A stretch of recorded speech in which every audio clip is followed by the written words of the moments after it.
শুভ সকাল বন্ধুরা, তোমরা সবাই কেমন আছো? আশা করছি তোমরা সকলেই খুব ভালো আছো আর আমিও খুব ভালো আছি। তো আজকে ব্লগটা আমি এখান থেকেই শুরু করলাম। আজকে ব্লগে আমি কি করব না করব সবটাই তোমাদের সাথে শেয়ার করব। তোমরা পুরো ব্লগটা দেখতে থাকো। তো এদিকে আমি পুরো রেডি, আর বুনু আমার পায়ে আলতা পরিয়ে দিচ্ছিল। আমি যাব আমার সোনা বাবার স্কুলে। তো স্কুলে একটা যজ্ঞর আয়োজন করা হয়েছে। তো সব স্টুডেন্টের মারাই লাল পাড় শাড়ি পরে যাবে, মাথায় কলসি নিয়ে। তো আমি চলে এসেছি মন্দিরে। এই মন্দির থেকে এক কলসি জল নিয়ে যাব সবাই মিলে, মানে একটা গ্রুপ তৈরি হয়েছে সবাই মিলে। তো এক কলসি জল নিয়ে যাব আমরা স্কুলে, আর ওই স্কুলে এক কলসি জলটা দিয়ে যজ্ঞর আয়োজন করবে, মানে পুজো হবে। যাই হোক, আর 50 বছর স্কুলের পূর্ণ হলো, তো সেই উপলক্ষে একটা যজ্ঞর আয়োজন করিয়েছে। তো সেখানে আমরা যাব। তো আমাদেরকে একটা কলসি দিয়েছে, বলেছে একটা গ্রুপ হয়ে মানে সবাই স্কুলে যাব। তো আমরা চলে এসেছি স্কুলে। দেখতেই পাচ্ছি এখানে কতগুলো কলসি আছে, টোটাল 50টা কলসি হবে। যেহেতু স্কুলের বয়স 50 বছর পূর্ণ হয়েছে, সেই জন্য এই আয়োজনটা করিয়েছে। চলে এসেছি স্কুল।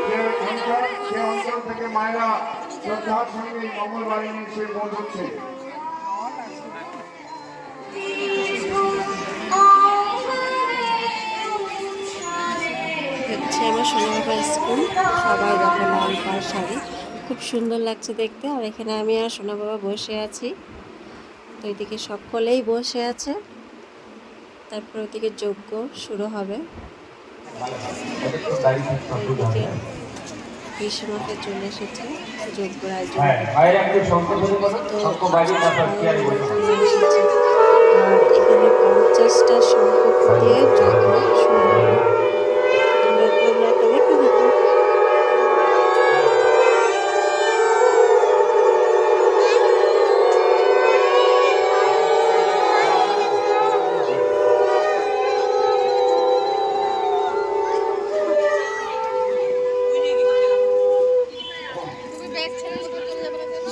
মায়েরা যদি বর্ষার চেয়ার থাকে তাহলে বসে যান, খুব ভালো হয়। মায়েরা অনুধানে সমর্থন করে।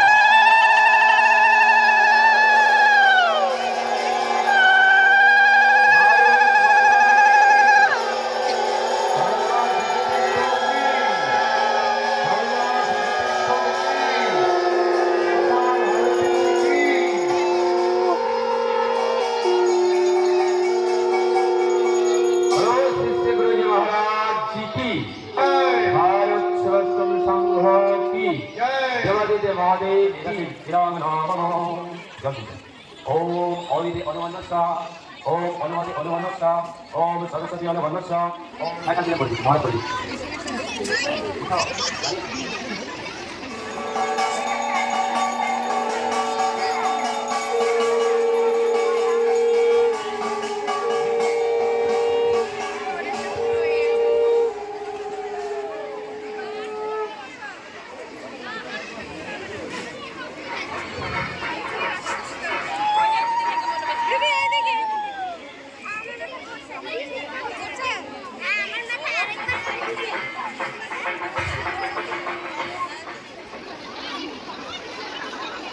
তো যজ্ঞ করা শেষ, এবার আমি সোনা বাবাকে নিয়ে চলে যাবো বাড়ি।